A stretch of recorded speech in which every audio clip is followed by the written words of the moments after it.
So that's the other part of it, is that a lot of times we can become very addicted to the stimulus of just being in the gym. So you have to ask yourself, okay, am I in the gym to get some particular results, or am I in here for the stimulus of being here? Those are not the same Mhm. things. So am I in the gym to train because I just love how it feels to train, and I think if I'm not training, I'm going to lose progress or whatever? That's a very backwards thinking mentality.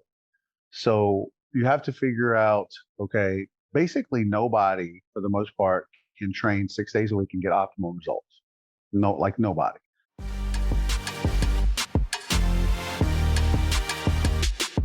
All right, welcome back to MetFlex and Chill. This is Rachel Gregory, your host, and I'm here with Paul Carter. What's up, Paul? How are you? I'm doing good, Rach. Thanks for having me on. I'm excited to have you.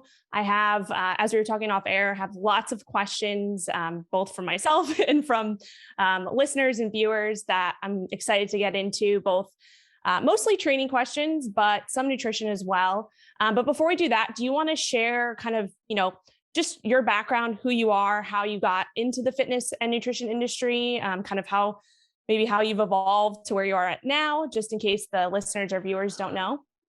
Yeah, so I started training when I was 14. It's actually a pretty funny story. That actually, I went out to Oregon. I was living in Mississippi at the time, and I took a 4-day bus ride out to spend the summer in Oregon with a martial arts instructor doing some martial arts out there. And he got me into lifting, and I absolutely hated it. But he made me go every day, and I was so sore. What's the worst is when you're like as sore as you could ever be from lifting in your life, and then you're getting beat up during the day doing martial arts. That was kind of what I was going through. So I hated the whole lifting thing.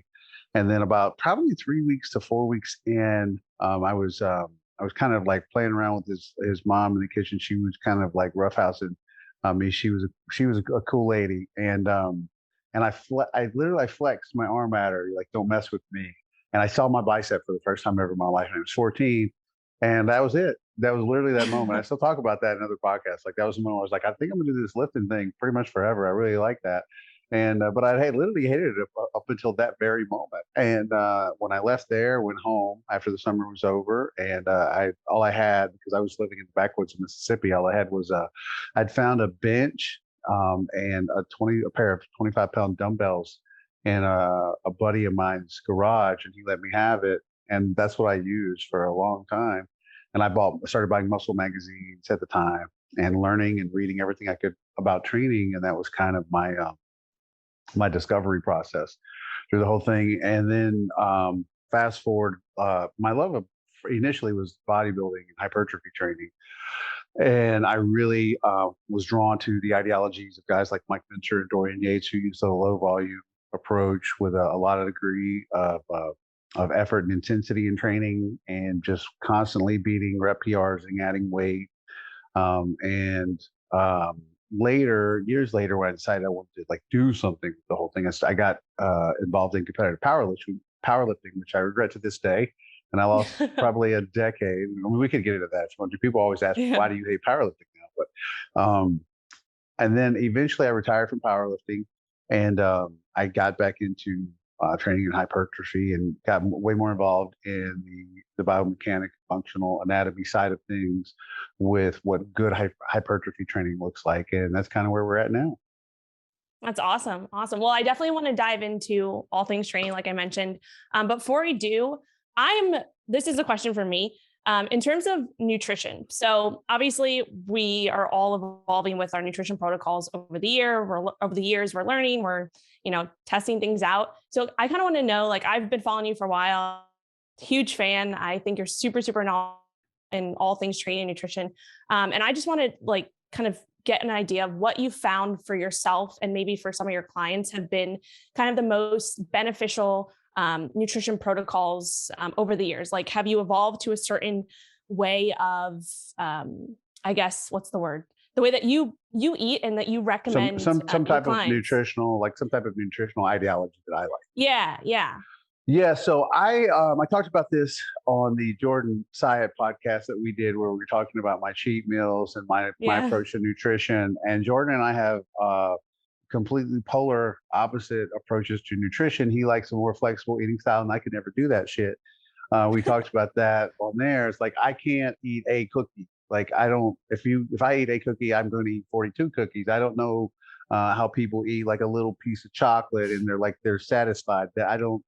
I don't eat like a little piece of chocolate. I eat like a vat of chocolate. So Same. right. Like, so I don't do this, not like there's a multitude of nutritional approaches out there. One of the things I've consistently told people is like there's a huge emotional component to your nutritional strategy, right? So I can do something like Jordan does, even though he can make that work for him. So it's productive for him. But I do what I laugh about and call like a bro diet, where I use mostly whole food sources during the week, and then I have a day or sometimes two where I allow myself like a free meal or a cheat meal or refeed, all depending on kind of what I'm doing with my nutrition at the time. And that has been the way that I have found that I have the highest degree of compliance to good nutritional strategies. Again, that doesn't mean it's for everybody. Jordan said the same thing. He's like, I could never do a diet like that. For me, it wouldn't work for me. He would feel more like he's restrictive.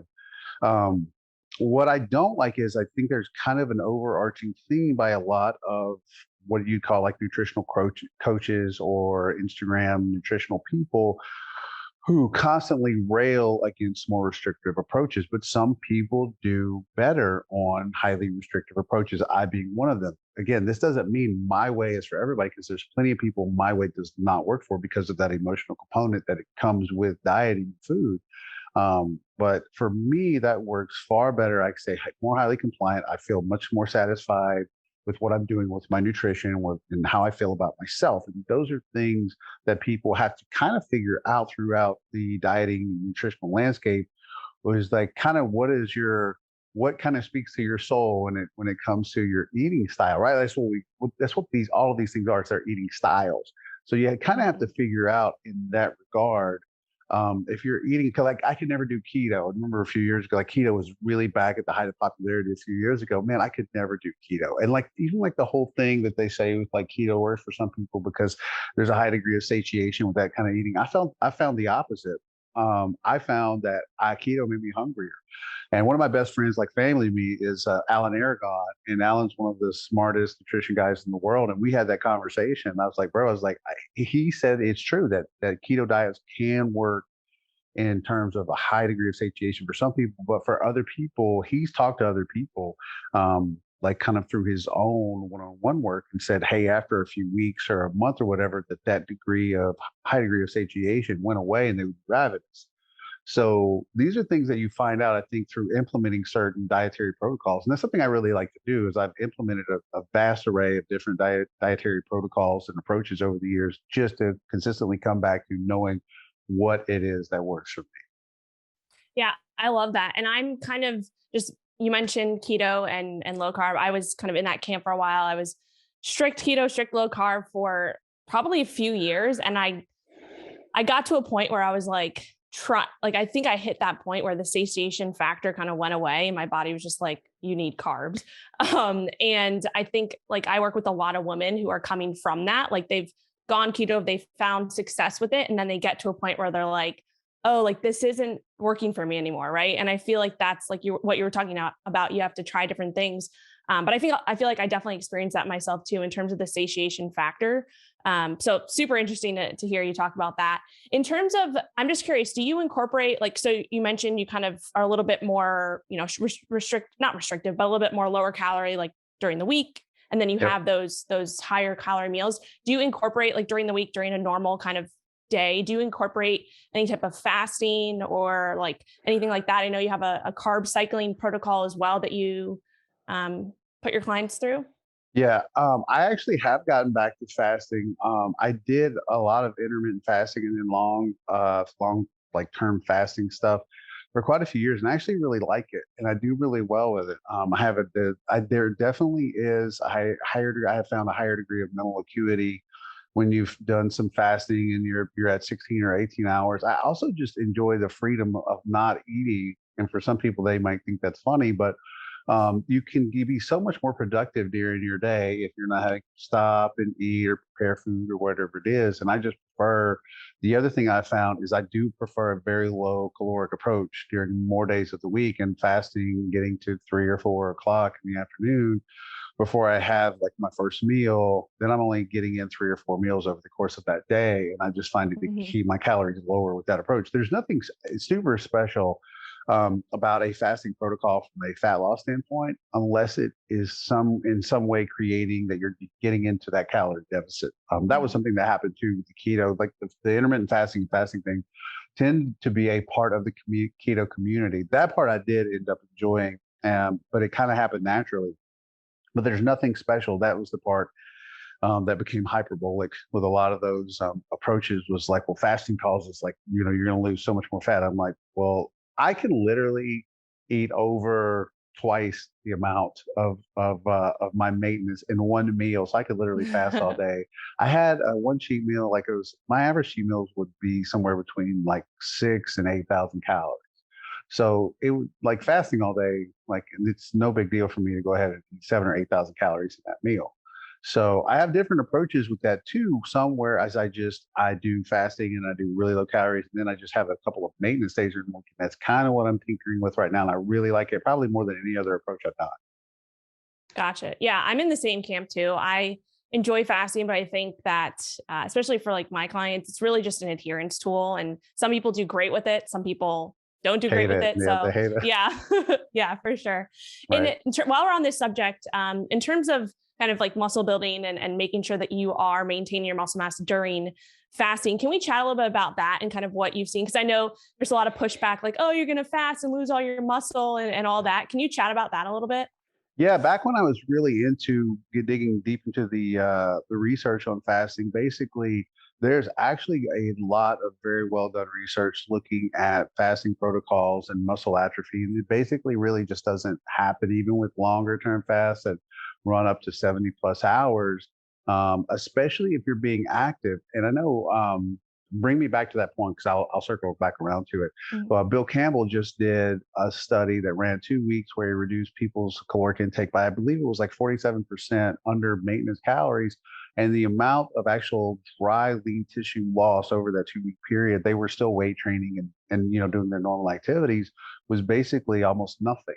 So as long as you're lifting hard, if you just want to maintain your mass, if you're doing fasting, as long as you're literally still resistance training, you're still giving your body a reason to retain that lean tissue. So it's the amount lost, especially if your protein intake is high during those days, is really just not going to happen. But I was doing even stuff like 70 plus hour fast and training and everything else, and I never noticed any muscle mass loss. And people, I've talked to a multitude of people. This is anecdotally, that incorporated a lot of fasting. As long as they were training, they didn't see any amount of lean tissue loss. And a lot of times they would still see performance increases during the week or during a Mhm. mesocycle. So if you're having positive adaptations in your training performance, that means you're having positive adaptations from a metabolic standpoint. At minimum, you're maintaining baseline with the amount of dry lean tissue that you have. So because you're not gonna be able to lift more weight for reps. We're talking not in a neural sense, but if you're doing sets of 8, 10, 12, and you're consistently adding a rep here or a couple of pounds there to a lift, that means there is at least at minimum you have maintained your muscle mass, but it's possible, that you've potentially accrued more contractile proteins as well. So it really I didn't see anything anecdotally with myself or other clients. And then when I looked into the research, that kind of went hand in hand was that there, even with pretty extended fast, there's just not some degree of lean tissue loss that's going to occur. Mhm. And do you think that because obviously when you're training, you're sending that signal to your body that says, "Hey, like I'm using my muscles, so keep them around," right? But if you aren't adequately resistance training, like you obviously, in any sense, would you say that when you're fasting, you're much more likely to lose it than if you were just eating regularly and not resistant training? Not if your protein intake is adequate. I think that's Mhm. the protein and calories end up equating pretty much everything. So again, if you're doing 16 to 18-hour fast, if your protein intake is going to be adequate for the day and your weight Mhm. training, you're going to be okay as far as maintaining lean Gotcha. muscle tissue. And so I think that's the part people need to come to an understanding of is that even if you're having just 3 meals a day, but your protein intake, is in that zero point 0.8 grams per pound of body weight or 1 gram of protein per pound of body weight, and then you're still doing resistance training 3, 4, 5 days a week, you're pretty much, there's just almost no way you're going to end up losing lean tissue. Okay. Got it. And just curious, have you ever tried like a PSMF approach or like Yeah, incorporate a I've PSMF? I've done the modified fast like that, and I actually do enjoy them. One of the things that I would do at times, especially when I was experimenting, was for a low caloric day, because it's borderline impossible for your body to store protein as fat. So if for someone who's really trying to get into a deficit but doesn't want to do extended fasting, you can have a protein sparing modified fast day here or there during the week to kind of offset that too, right? Because you're going to be Mhm. like, you can take it, when you think about it, what is it? 200 grams of proteins, give or take only like 800 calories for the day. So you could literally eat up to 300 grams of protein, still be at 1200 calories. And that's a lot of Mhm. protein. Yeah, for sure. I'm a Right. huge fan of PSMF days. I talk about it all the time. That's like, I'm in a fat loss phase myself right now, and whenever I go into a cut or anything like that, I always incorporate PSMF days, because for me it's just something that helps me adhere to my weekly caloric intake, and it's a little bit easier than doing like a full fast for me. And a lot of my clients, we use that tool. I think that the traditional, like I actually had a PSMF debate a few weeks ago with one of my friends in this space as well, and he's like completely against it.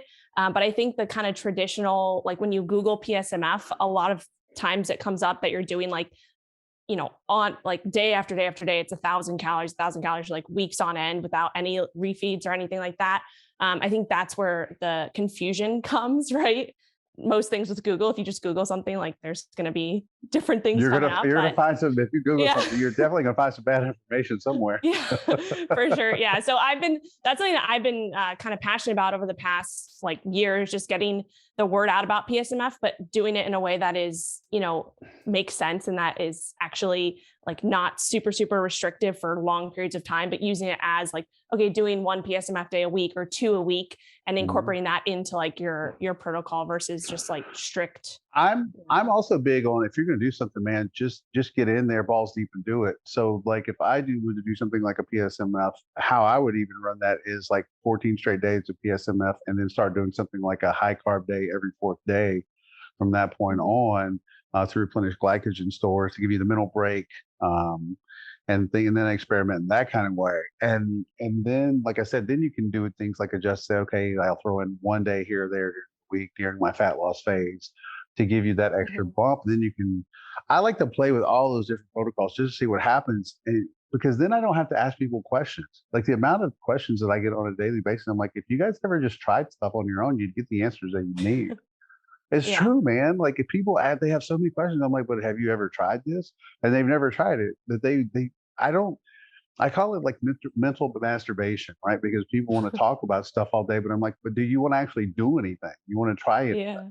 So that's kind of my approach. Is I'm going to go out and do all these things, and people will ask me that every time I do a Q&A. Like, where did you gain all your knowledge? Well, one, through reading everything I could ever find, but then actually doing things. Because Mhm. when you do stuff, I was a computer engineer for 15 years, and so the when you learn the most about how an operating system worked or what the problems were, was when things broke, not when things were going well. So if you'll Mhm. get out there and break shit sometimes in your diet and training, you'll figure out, okay, this doesn't work for me. That's too much for me. That's not enough. And then you'll, like I said, the emotional dietary component. Well, the reason why a lot of people don't ever figure out their emotional dietary approach is they just want to ask people questions, and they get answers for what works for some people, but that may not work for you. Mhm. So you have to have some degree of, it's kind of like learning about relationships. Like you could I took tons of courses and all that kind of stuff, but at some point you have to be able to apply the knowledge that you have, you know, come to know. Yeah, for sure. I completely agree. Test and assess for sure. I think one of the 100%. biggest, yeah, one of the biggest mistakes that I see is like people want to do that. Like they want to test and they try out something for like 3 days and they're like, oh, that's not working for me. That's like one of the biggest things. Like, all right, Right. maybe a little bit more than 3 days to kind of see if it's really like let it marinate for a while and then kind of assess, right? So Yeah. I mean, generally, even like a training protocol, like 6 weeks, 8 weeks for a mesocycle with the dietary approach, I always say give it at least a month. Like, see if you can mhm, make it through a month with it. I mean, you'll at least get some answers. If you get into a month and you're like, I can't do that, I can't stay on this, then you still have an answer, right? You still have an answer of, Mhm. hey, this did not work for me the way that I wanted it to. But that's the way people find. The reason why a lot of people did find that keto worked for them is that approach did just okay. I can do this, Mhm. and it doesn't work for other people because they just can't do that. So, but if you don't actually get out and try a multitude of protocols, then you just end up arguing with people online about what works and what doesn't work. There's definitely some gray area. Yeah, for sure, for sure. Awesome. All right. So I do want to get into some training questions because we have a lot, and Okay. I want to respect your time here. So actually, the first one is for me. This is something that I actually have changed my mind about. Just learning more and as I get more into training. But the other day, I was doing hack squats and Smith machine hip thrusts, and I posted on my story. And I had like several people respond and say, "Hey, I thought that you weren't supposed to use machines like that unless you had like a specific injury that required you to not use free weights." Yeah. And it's something that like years ago, that's something that I was told, in school and things like that. But I kind of want to get your take on that. Can you kind of debunk why machines can actually be beneficial and potentially optimal if hypertrophy and muscle building are like your main goals?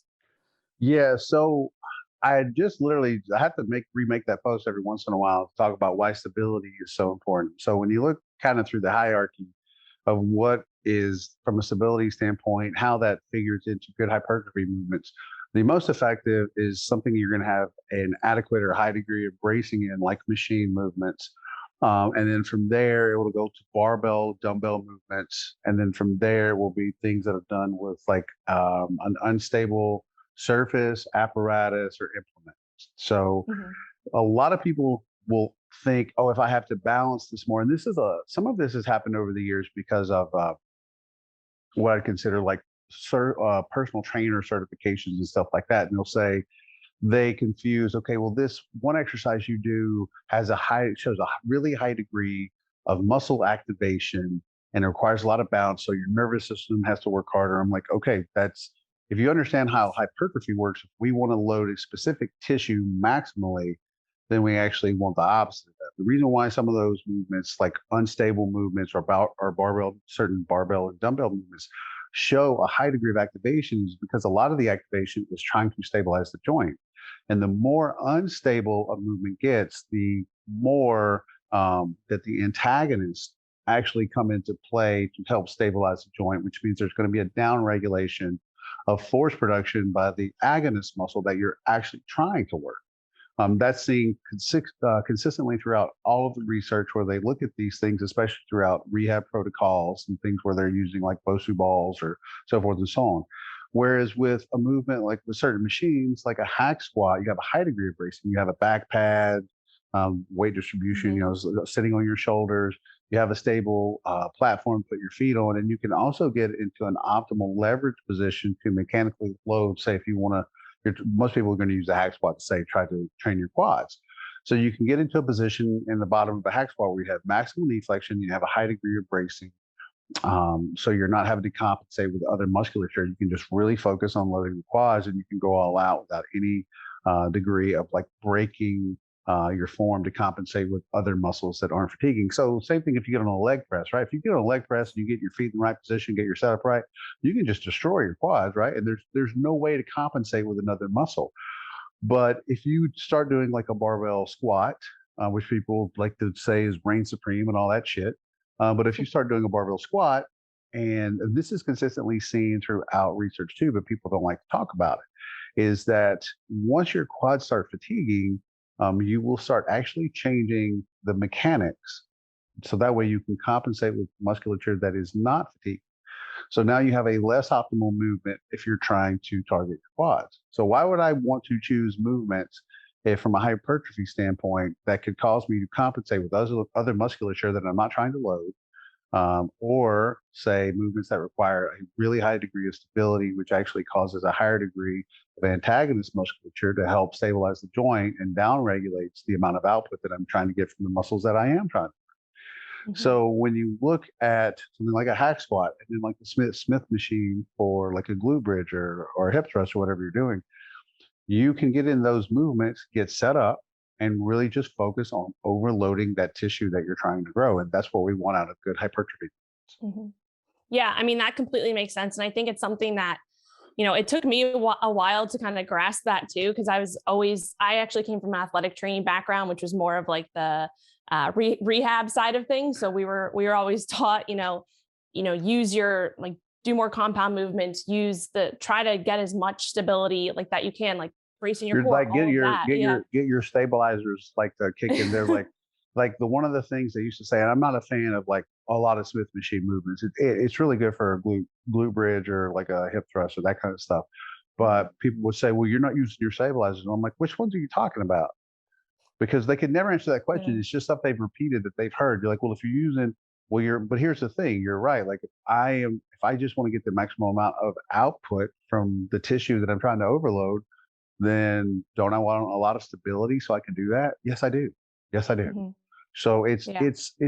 there's kind of that repetitive mantra that happens with what I consider that troglodyte meathead crowd that don't understand these concepts of they don't think of anything past pick up heavy barbell. Like they don't like that's as far as their Yeah. hypertrophy understanding goes. And I'm like, that's actually not optimal.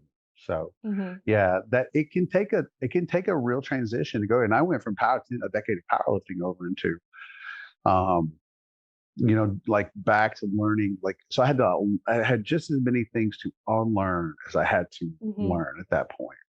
Yeah, for sure. Well, that actually brings me into a question that I got. Great transition. Someone Okay. asked, what are the top 5 biggest mistakes you see with hypertrophy trainer, like you've made yourself or you've seen your clients make over the years? I would think that that one comes up quite often. Is that the lack of understanding about the fact that we need to pick movements that have a high degree of stability. The other one is probably people who consistently pick movements like we just talked about because there's a mantra that you have to do these. Like, for example, not everybody's built to squat. I Mhm. have a friend that's a bodybuilder. He had stick legs forever and got made fun of. Now his quads are enormous now. But I used to tell him all the time, I was like, Gary, you are not. I can look at your structure and tell you're not built for squatting. And I harped on him about this for literally a couple of years. Now he has enormous quads, but I finally got him to stop squatting and actually use reverse band hack squats. And then after he started doing reverse band hack squats, where he could get set up and just like smash his quads grew just fine. But he was not because he wasn't built for barbell squatting. He really could not overload that tissue significantly enough through a barbell squat to get it to grow. Right, he Mhm. compensated with other areas because he did not have the structure. So I think people picking movements that don't really fit their structure that well. That's another thing that people do consistently wrong. Um, Three would probably be people still thinking deadlifts are a back exercise. That drives me nuts. Deadlifts are a hip extension movement, which means you're working your hamstrings and your glutes. That's another one. And people will ask sometimes, like, why do I care? Or why do I think that horse? It's because from a programming standpoint, if you're trying to be as efficient as possible with your programming, then you need to know, okay, what is it I'm loading maximally with certain exercises? Because if you don't know, then you're going to get this significant degree of overlap during the training week that could hinder your performance or your growth because of the fact that you're going to have localized peripheral muscle damage that's going on. And then, until that you've recovered from that, even when you kick off muscle protein synthesis, if you have still have peripheral muscle damage that your body is trying to repair itself from, you cannot create new contractile proteins because your body be like, okay, I get that you turned on muscle protein synthesis, but I'm still trying to repair this stuff from the last workout, so I'm not really doing Yeah. it. Right. And so people Yes. don't get that concept. The other one, definitely over the years, was the whole allowing the good scapula movement that goes along with your humerus, so the scapulohumerus rhythm. That's been a really big one because in powerlifting, you're really taught to pull your shoulders back, hold scapular Mhm. retraction. And if you're actually trying to train for hypertrophy, then that's basically going to down regulate the amount of force production that your pecs can create.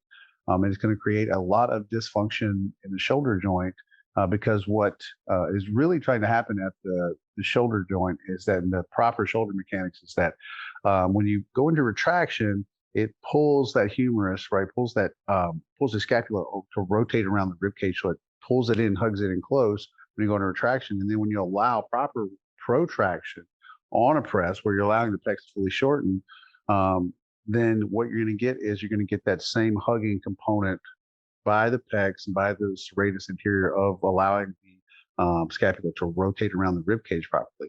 And a lot of people end up with really messed up shoulders because they're doing these dysfunctional movement patterns because they're constantly trying to manipulate their scapula in specific positions rather than allowing it to move naturally in an authentic way that it's designed to. People will do that a lot of times with side laterals. That's another one I see is like there's just constant take your traps out of the side lateral, take your traps out. And so people do all sorts of things to try to take their traps out of it when the traps actually have a function inside laterals, and that is to stabilize the scapula so that the deltoid can actually produce force to move that load. So that's a big one. People constantly trying to manipulate their scapula when they need to allow it to move naturally. I could keep going on this list all day. No, those are good ones for sure. I think the other misunderstanding, and I try to get this across a lot, is probably the belief that in order to grow, you need to do like, heavy weight builds density, blah, blah, blah. What we understand now, and we've actually understood since the 70s, is that you're going to end up with the same degree of growth stimulus across pretty much all loading and rep ranges as long as you're training either to failure or very close to failure. So there's actually no need to periodize your rep schemes. A lot of people don't understand that. So some people would literally think, and this really infuriates people, but I don't give a shit because like it's consistently backed in the research. They'll be like, if you've been doing sets of 6 to 8 and you go start doing sets of like 12, you're going to get more growth out of it because of the novel change. That's not true. That's not true due to the fact that what we know about the force velocity relationship and how it relates to mechanical tension. If you do a set of 8 reps to failure, you're going to end up with 4, 5, maybe 6 reps that go towards the growth response. If you do a set of 17 reps to failure, you're going to end up with 4, 5, 6 reps that go towards a growth response. It doesn't matter. It's what we know about mechanical tension. So that's another thing. The other one would be that volume is the driver. I saw lately, and I actually ended up, it was Lane Norton that had that in the post recently. And Lane and I ended up talking through our DMs about that. I was like, but it's not. And I don't think Lane has a clear-cut understanding of what mechanical tension it really is because he thought it was related to a load on the bar, and it's not. Gotcha. So you would say like the biggest driver would just be making sure that you're getting those effective reps, getting close to failure. Is there like a point where you can go past that? Like training to failure too often? Like, have you seen your clients kind of go too far? Like, what would be like kind of the happy medium there in that sense? That's good. Some of that stuff's individual dependent.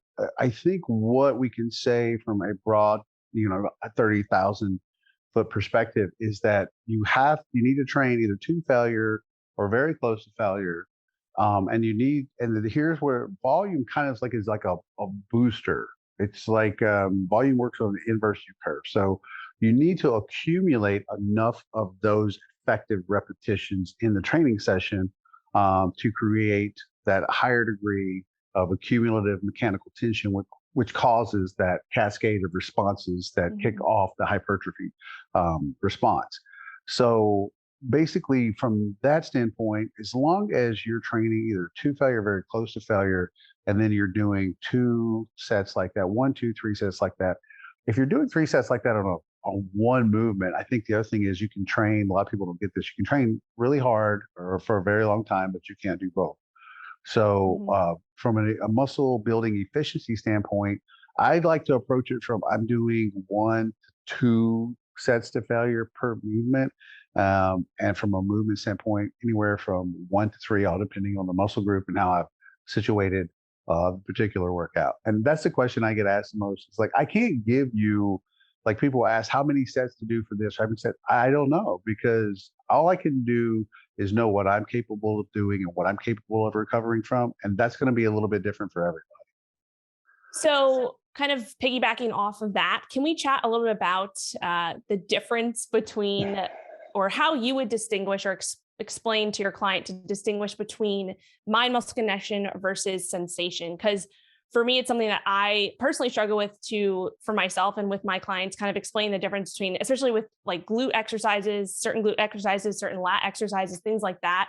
It's hard, right? How would you kind of distinguish or explain that? So a lot of times people will get very confused because they will say they feel something in a certain area without understanding from a functional anatomy standpoint what it is that they're actually feeling. Um, I think probably the biggest one right now I try to talk about quite a bit is anytime someone does wide stance stuff or they do the seated abduction machine and those kind of things, they will consistently say, but I feel this in my glutes. Okay. If you're doing hip flexion with abduction, that is going to be the majority of that's going to be done by the deep external hip rotators, mainly the piriformis. Now the thing is, it sits underneath your glutes. So Mhm. when somebody's like, but I feel that in my glutes, no, you feel it in the proximal location of your glutes, but that's not your glutes that you're feeling. So a lot of times people will do movements like that and they have a high degree of sensation in the area, so they think it's that muscle. I even had I've had that conversation with other biomechanics guys, including Brett Contreras, and Brett will actually even tell you too. He's like, the seated abduction machine is not your glute medius, and like people still think that okay, but that's glute medius because the glute medius does abduction, but it only does abduction in the plane of hip extension. So if you're in hip Okay. flexion, so in other words, for the glute medius, for example, like if you're standing straight up, or for the most part straight up, and then you do like you have the glute medius muscle, the orientation of the fibers are like this, right? You're looking at it from Mhm. the back. So if you're moving your leg like this behind you, that's glute medius. But and that's still abduction. So the abduction would go like this as you're going into hip extension. But if you're in hip flexion and you're moving the thigh like this, pure abduction out to the side, these fibers, you always have to look at the orientation of the fibers. How do they run? Well, they don't have any leverage. That's something called a neuromechanical matching. And that is the body is always going to default to either fibers or the vision of a muscle that has the most leverage to move that joint. So if you're thinking about fibers that move this way, they don't really have a lot of leverage to move the leg like this, right? Mhm. So, but guess what runs this way? The piriformis. Mhm. So when you're moving the leg out the abduction like that, especially if you're sitting down, that's going to be the sensation is going to be underneath the glutes. So people confuse that with glutes. The other thing is bad neuromuscular pathways that get created through poor movement patterns.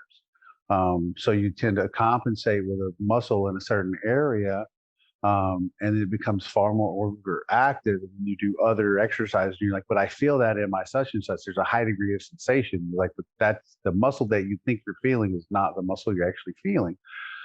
So if there's not some understanding of what a particular muscle does or what's happening in a particular movement, then you can end up with a high degree of sensation in a particular area and think you're working a certain muscle, but you're really not. The one that comes up the most with that is, and I always do this, like anytime I go out and I'm working with people, is lats. And that's when you teach like proper lat movements, the arm's always going to be in front of the body, and you're always going to be, you need a neutral spine. Then you need to drive the elbow towards the hip and not pull past the body.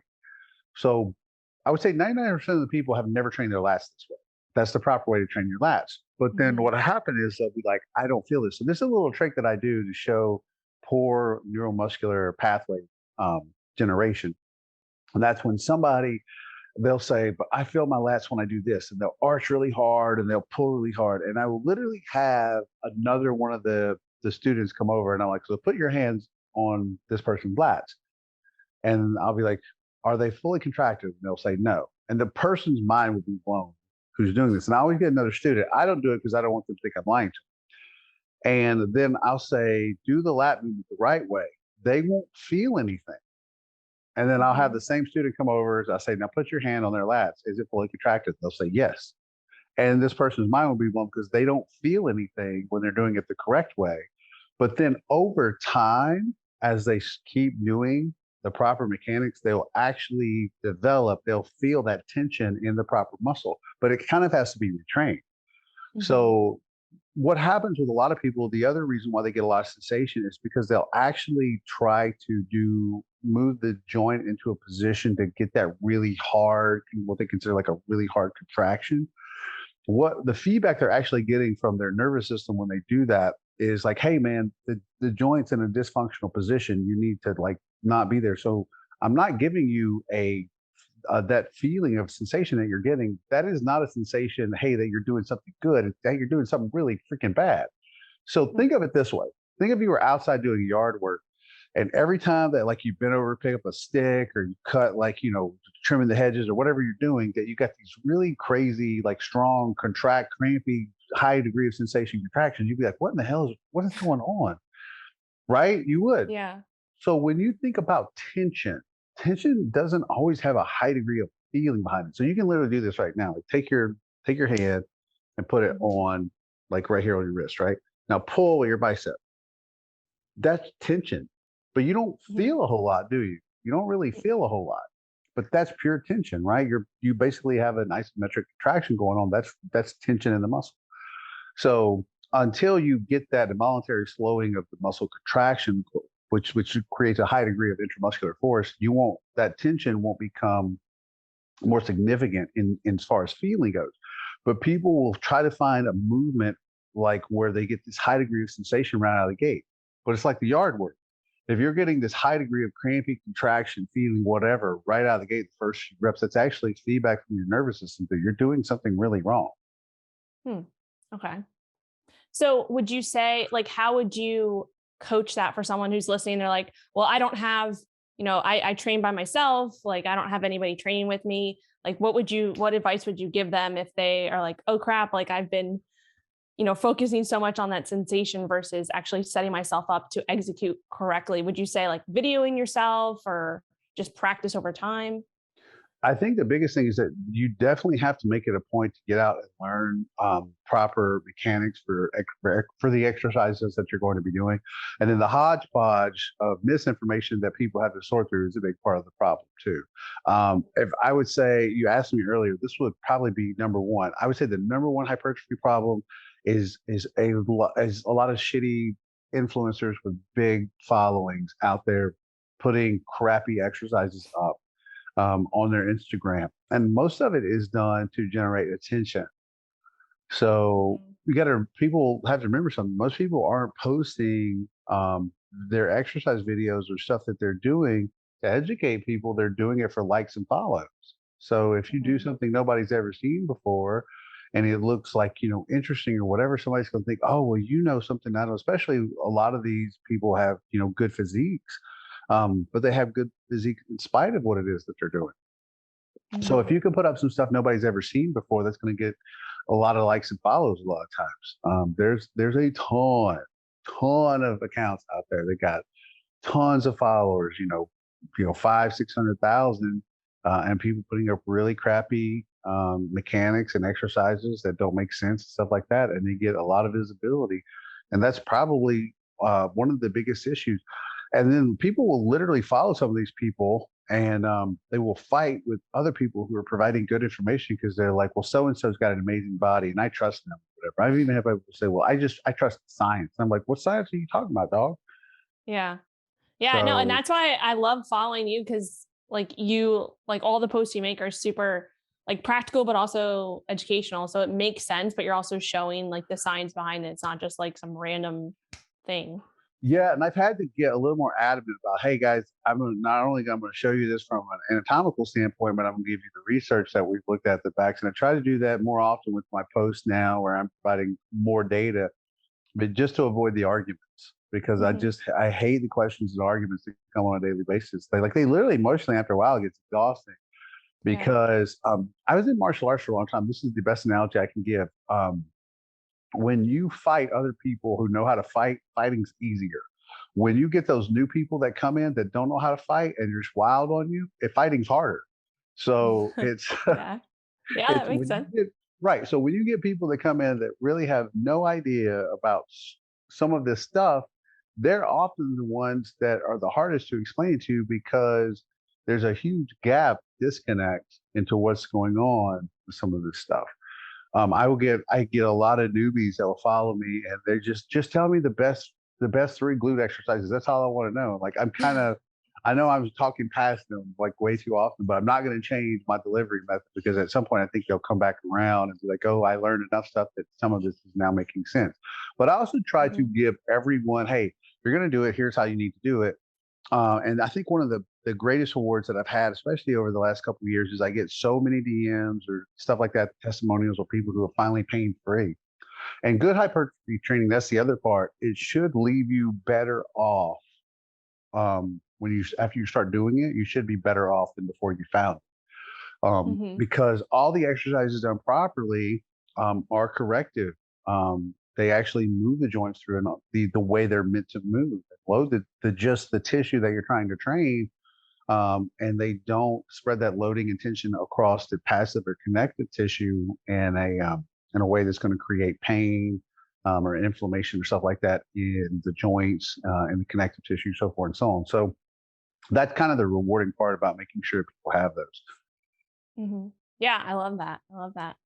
Awesome. So we have just a few more questions here. If I can, there we go.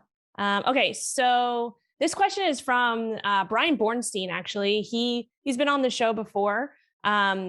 He asked, what are your thoughts on the maintenance volume research and how that plays out in practice for an advanced trainee? Research states that 1/3 to 1/9 of the volume it takes to gain is sufficient to maintain, but how low can you go and still maintain hypertrophy, assuming effort level is still high? So that's the first part. And then he said, do you think this is just a short-term maintenance volume, about 3 to 12 weeks, or do you think we could maintain endlessly with such drastic decreases in volume? I don't even know that I necessarily agree with that particular research because, again, I think was something I just posted up the other day is that we don't even start to see a loss or an atrophy in muscle tissue until after 4 weeks of inactivity. So let's assume that you're going into the gym and you're literally doing like 2 sets for chest, 1 set for shoulders, 1 set for triceps, and you're still doing that every week. Like, when would you lose? Like, there's still stimulation going on if you're training to failure. So even those mass reduction volumes, one of the landmark studies for hypertrophy, looking at hypertrophy across different volume tiers, it was the Ostrovsky study. It's still used because it's one of the best ones ever done. And the group that was only doing 3 sets for a muscle group, these were advanced lifters. These were guys who had been lifting for more than 4 years on average. Even the group that did the smallest amount of volume still gained significant hypertrophy over the length of the study. And in fact, they didn't notice there wasn't a significant gain in the groups that were doing the higher volume tiers, which are 6 to 12 sets per muscle per week. So that's why I say I don't know that I agree with some of those particular findings because I don't know. Sometimes you have to delve deeper into the research to say, okay, so how is this study carried out? What was the model that they used, to come to the conclusion that they did? I know from, like I said, from the research that we have that's the best, even the lowest volume tier of volume all still gained muscle mass over the course of any of the studies they've ever done on, so long as the subjects were training to failure.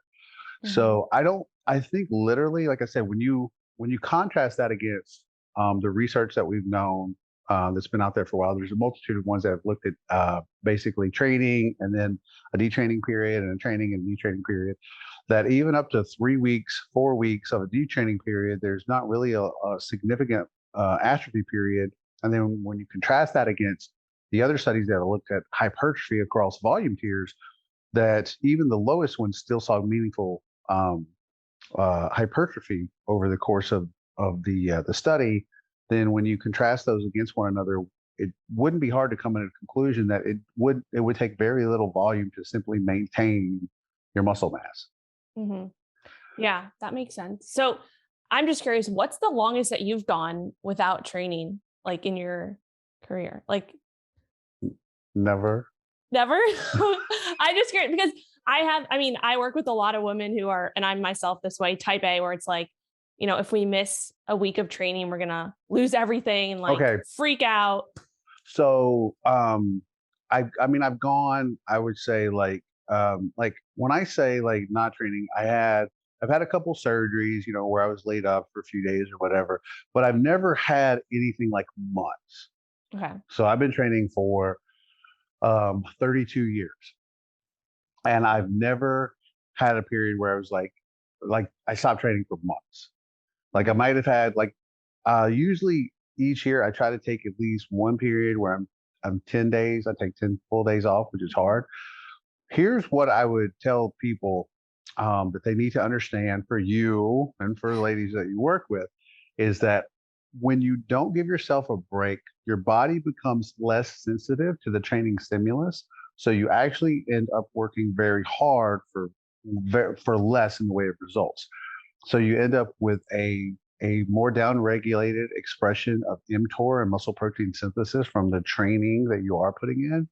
And you have to actually allow a detraining period a couple of times a year in order to allow your body to become sensitive to the training stimulus again.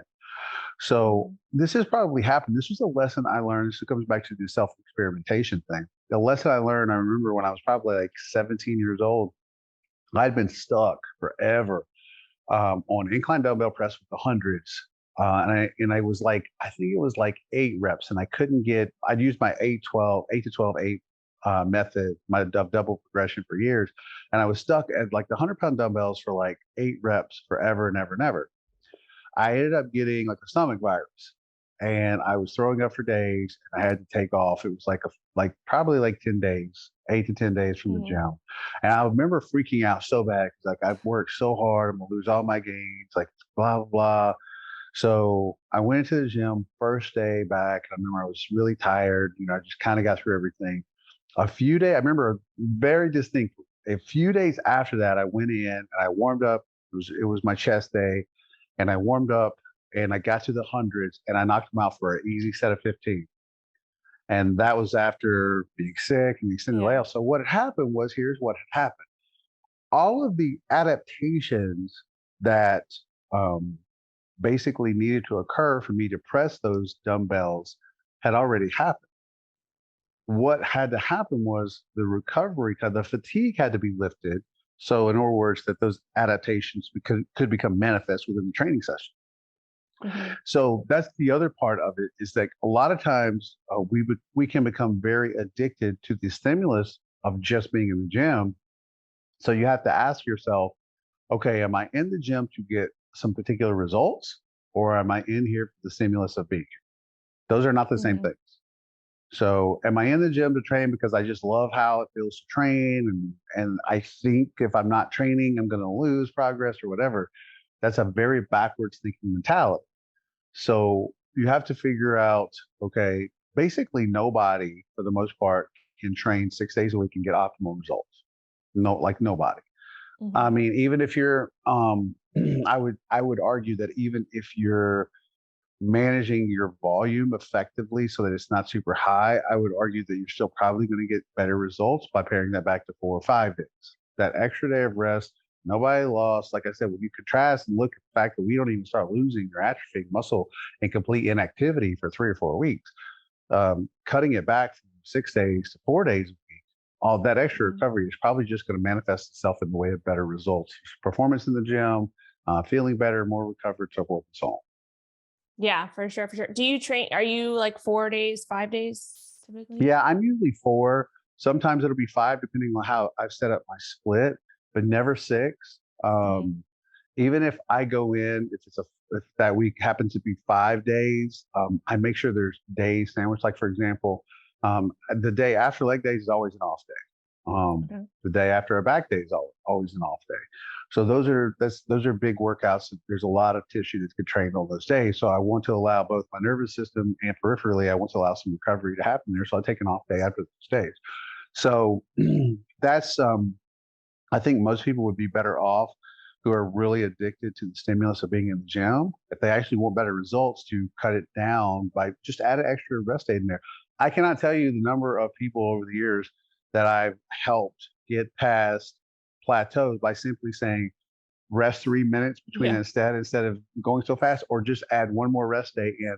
And they act like it's magic. And I'm like, bro, you can't, if you're constantly fatigued, if you're fighting fatigue, like you're usually just holding yourself back. You're probably capable of doing so much more than you think you are, that you've shown, but you're just constantly like fatigue will consistently suppress your fitness level. Hmm.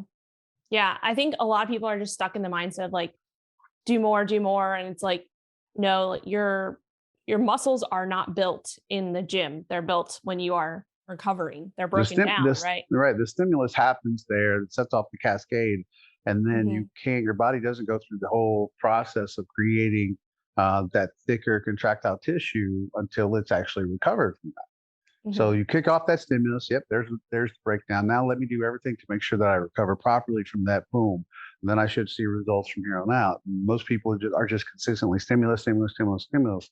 And I've tried to explain this to people, like if your body is still recovering peripherally at the localized tissue level from the training that you've just done, and you kick off another training session, well, when that muscle protein synthesis gets kicked off, it goes, okay, well, bro, I'm still trying to recover from that last one you did, so I'm just not going to do anything. So you literally just train to get more tired. Yeah. Well, that sucks. That's what a lot of people Wasted do, man. time. Yeah. They literally train to be more tired. Yeah. I mean, I did that for a long time. I was like into CrossFit for a while and I just like completely burnt out and kind of transitioned over to hypertrophy training, but I was still kind of in that CrossFit mindset where I was, trying to do circuit style stuff and all of that. But once I stopped doing that is when I saw like the most results. Yeah, and that's the funny thing. And I hear this a lot too. People will say, a lot of people don't understand this. Endurance style work and high repetition work is the hardest to recover from a central fatigue perspective. A lot of people will think that heavy weights actually in low reps don't really do very much to incur a lot of nervous system fatigue, and that's been purported throughout strength training circles for a long time. That is not in line with what we know about from the research. When you look at uh, the way performance gets manifested across a mesocycle, is that it's way harder to recover from higher rep endurance metabolic stress style work than it is moderate to low rep training with heavier loads. Hmm. Yeah, for sure. And kind of while we're on this subject, moving that over to, and this is actually I think a question that we got, but kind of talking about, list style cardio versus hit style cardio. And, you hear a lot of people say, well, you should be doing hit because you're going to get the afterburn effect for so much longer and all of that versus, list and all that stuff. So can you kind of debunk that for us? That's one of my favorite myth debunkers. So that's another one. When you actually break down they did a whole meta analysis on like interval style training versus moderate to low intensity cardio. So basically what it comes back to, the big one that they used for years to try to promote interval style work was that, oh, you're going to get that EPOC, that excess post-exercise oxygen consumption, right? That happens to bring you back to homeostasis in your oxygen levels in your body. And that when that's happening, there's this big afterburn. Your body's burning up all this fat as you're just sitting around. Okay, so what it amounts to on average and comparatively, when you're looking at a 15-minute interval session or 10 or it's like 12 minutes, it's, like the average interval session, like 12 minutes or 15 minutes, comparatively to like a 30 to 45-minute session, because you still get an EPOC effect with moderate to low intensity cardio. A lot of people don't realize that. Hmm. It was something like 17% more when you do interval training. Now, here's the problem. What that ends up amounting to is something like 42 calories when you Okay. end up balancing it out. So people would toss that percentage out and go, whoa, that's so much more, 70% more fat burning. I'm like, bro, it's like, it's 2 almonds. Chill out. So Yeah. okay, so there's a couple of things there. Number one, interval training tends to have um, moderate and low intensity cardio tends to have a restorative effect. Tends to help with recovery, nutrient partitioning. It's very easy on the body. It's very easy to perform systemically. There's plenty of research you can go and look up to, like the greenhouse effect of doing cardio outside around trees and stuff like that. That it actually reduces anxiety and stress, improves your recovery, and it brings up your parasympathetic nervous system back to baseline. Okay, Interval training is nothing more. It's almost the same type of stimulus that you're getting out of your lifting. It's anaerobic. It's harder on you to recover from both a localized and nervous system standpoint. The biggest benefit that it has, it just takes less time. But Mhm. from a fat loss standpoint, when you look at the majority of the way that interval training is composed as a modality, and you contrast that against how you see moderate to low intensity cardio and how that's composed as a modality, there is no one way that's superior for fat loss. They end up being pretty equal. Um, and so, what I tell people, generally speaking, again, from an individual standpoint, if you want to do interval training, cool. Just understand also, because the stimulus is so similar to the one that you do when you're resistance training, that it's not as effective as you think it is. Because your body's like, no, we need to do all this lifting weights. This is a similar physiological effect that I'm getting when I'm lifting weights. So you're Mhm. going to burn the calories. But again, we just talked about that before. If you lift weights without any breaks, your body becomes less sensitive to that stimulus. So it's the same thing with interval training, is that if you're already lifting a lot, your body's a little bit less sensitive to that training stimulus. Whereas if you're just going for a walk for 30 to 45 minutes, and I don't know, why is it people like, oh, cardio is boring. Bro, go for a walk and detach from the world for 45 minutes. We all need that. Use that Yeah. as a benefit to your life. I really don't do much interval. I think people who are obsessed with interval training, either they don't understand the science or they're neurotic. That is what I've consistently found over the years, because I'm like, you don't. I think there's a huge component of being able to turn the volume down in your life for recovery. And the people who are constantly need that stimulus, they're consistently short circuiting the results they would be getting from their training. But I also think that there's probably some other factors at play there. I'm not a psychologist, but if you, Mhm. it's kind of like adrenaline junkies, right? Like people who just can't seem like to kind of. I think you have to have that capacity to know when to get geeked up for something. But I also think it's important from a healthy mind body standpoint to be able to down regulate that need for constant existential input, and Mhm. to for us to detach from that a little bit and say, let me allow my rest and digest system to recover too. Let me bring that sympathetic nervous system, that fight and flight down a little bit. I think there's something to be said for basically cultivating the ability to do that too, because we need that contrast. Those particular nervous systems are meant to be work together. So one comes down and one comes up. So on those, it's a healthy thing to have. So if you're constantly in that like high degree of stimulus mode, I don't know when recovery is happening, and then those same people consistently are usually stuck. And from Mhm. a results standpoint, where they're at, that they don't understand why. I'm like, it's pretty obvious. Yeah, for sure. No, I love that, and it's something that I just kind of ignored myself for years, and I was just like, go, go, go, like not recovering. And I think it's huge. People just need to like take a step back and really focus on some of the recovery stuff. What would you say? And this is just, I guess, the last question. What's your favorite way to kind of like just recover? Is it, going for walks, or do you have anything specific in your personal routine that you do maybe after a session to just get back in Yeah, that? when you look at the things that we could find, look at things that like bring up oxytocin. If you have a pet, get a pet. Petting your pet brings up oxytocin. Sleep is clearly going to be probably your biggest weapon in the recovery battle. So as long as you're emphasizing sleep, there's definitely methods to make sleep better. Hugging people, finding comedies to laugh at, things that you can do to get those particular neurotransmitters moving back in the right direction, will have an impact on. Remember, we're talking about the basically the parasympathetic and the sympathetic nervous system, and yeah, that's another one. Is like walking, and literally just trying to use that time to detach. If you do meditation or prayer, those are Mhm. good things too. But like I said, most people don't think about the importance of implementing those factors, because it's just this constant desire to seek out stimulation, or thinking that more is better. So when better is better, right? Like better recovery is better, better training is better, better movements are better, better execution is better. So there should be a desire to seek out what's better, and not seek out consistently what is more. But sleep, walking, um, removing negative people from your life that you can, removing Mhm. excess stress from your life that you can. But a huge part of that is also developing the mindset of what it is in our life that we can control. And the greatest majority of things in your own life that are going to help you remove stress is that you have the things that you really only have control over are your actions and your words and your reactions and how you respond to particular situations.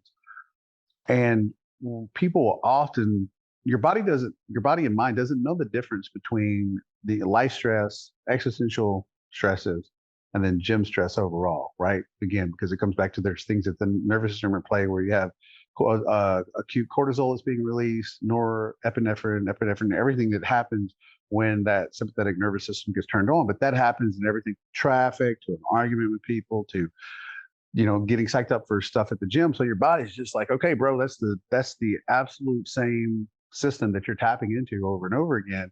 But if you don't actually understand what are the other things to help bring that down so they'll come back up, then you're going to constantly be in a central fatigue, stressed out state. Mm-hmm. I love that. I mean, great advice. And that's something that I didn't realize too for a while. It's just like, we only have one stress bucket is how I refer to it. Like when that overflows, like and it's a legit stress management. So you have to manage your life stress and your training stress, because like you said, from the same bucket. So how much am I putting in there? And then the other bucket is my rest and recovery. How much am I putting in there? And most people's buckets are overflowing out one side and not the other. Yeah, for sure. That was awesome advice. Love that. Okay. All right. So I think we got through a good amount of the questions. That was awesome. Thank you so much for coming on and chatting. I do want to, first of all, just plug this book, Maximum Muscle Bible. As you can tell, I have lots of blue stickies here. This is amazing book. Do you have anything like coming up on the horizon that's exciting, or in your business or your own life? Well, right now, my main focus, honestly, is the groups that I'm running out of my Train Heroic platform. The Valkyrie, for women who are really who are focused on what I consider women right now, especially, they tend to have a focus on, they want to build glutes or hamstrings or legs and shoulders and stuff. And so that group is more geared, it's for women, it's more geared towards the musculature that most women are usually trying to bring up or develop more. And then the yoke squad, which is like overall, like it encompasses like my ideas about like hypertrophy and more like it's geared a little bit towards bodybuilding stuff. But I still have a lot of ladies in there who just want to get more jacked overall. And then the other one I just started maybe a month ago, Garage Gangsters, which is because there's still a lot of people that don't want gyms, that love training at home, or people are in places that are still in lockdown. I think most places in the States, we're now pretty open, but there are still plenty of places all over the world that are still dealing with lockdown conditions. So I started that for two reasons, because of that. And then the other was because a lot of the people that were in the yoke squad, they wanted good hypertrophy programming, but they either didn't have access to all the machines that we use, or they did like training at home. So that's pretty much turned into my biggest focus at this point. And the other is just my own self-education. So that way I can just be better for all of those people.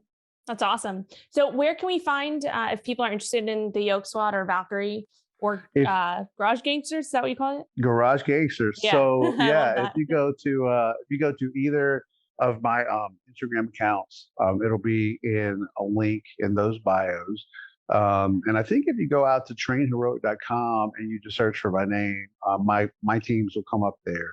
So I'm really proud of those groups from both an aspect of, I've had so many people come through the last year that have had like amazing hypertrophy results for the first time in a very long time. A lot of people are finally training pain-free. There's a lot of recovering strength and powerlifting athletes and CrossFit people that have come over, and they're like, I cannot believe how good I feel, how good my body feels. That is like probably one of the biggest benefits about doing this now, is that I have so many people come through and they just feel so much better training with better biomechanics in a way that they're just not constantly beat up, and that the intensity is managed throughout the training cycle, and that there's a constant focus on, hey, just improving your mechanics, or just beating your rep PRs or weight or stuff like that. So it's just like some really core basic principles that I've gotten people in there using, but they've seen some pretty amazing results. And that's like, it's such a highlight of my day every day when people are so ecstatic about their training progress. But just also the big thing is just feeling better in the communities that I have going on there is pretty awesome. Yeah, that's super cool. And if anybody is not following you on Instagram, you have 2 accounts, Coach Paul Carter and Yep. Lift Run Bang. Awesome. All right. Thank you so much for taking the time to chat. And I'm excited for everybody to listen and view. And yeah, I hope you have. Oh, Absolutely. also, I wanted to congratulate you on your engagement. I know you got engaged recently, so Yes. congratulations. It's awesome. Thank you. Yeah, thank you. All right. Thanks for listening to that episode with Paul Carter. I hope you enjoyed it. I hope you learned a lot. Paul is a wealth of knowledge when it comes to all things training, building muscle, nutrition. He's been in this industry for a long time and he knows a lot about a lot of things, as you can tell from the episode. So definitely head over to Paul's Instagram. You can follow him at Coach Paul Carter or at Lift Run Bang. I will link those in the show notes. He's always posting lots of informational videos and posts related to muscle building mistakes, nutrition, things like that. And he's super awesome to follow. And he does a lot of Q&As in his stories as well. So definitely check him out there. And if you enjoyed this episode and you think you know someone who enjoyed it as well, please share it out to them. And if you're enjoying the podcast overall, it would mean a lot to me if you could leave a rating and review on iTunes. That does so much to help grow the show, especially right now. We're trying to hit the top 100 in the health podcasts. So if you could head over to iTunes, leave a 5-star review, a rating, just tell me what you like about the show. And yeah, that would really, really help spread the word about the show and get it to more people. All right. Thanks for listening. I'll chat with you next time.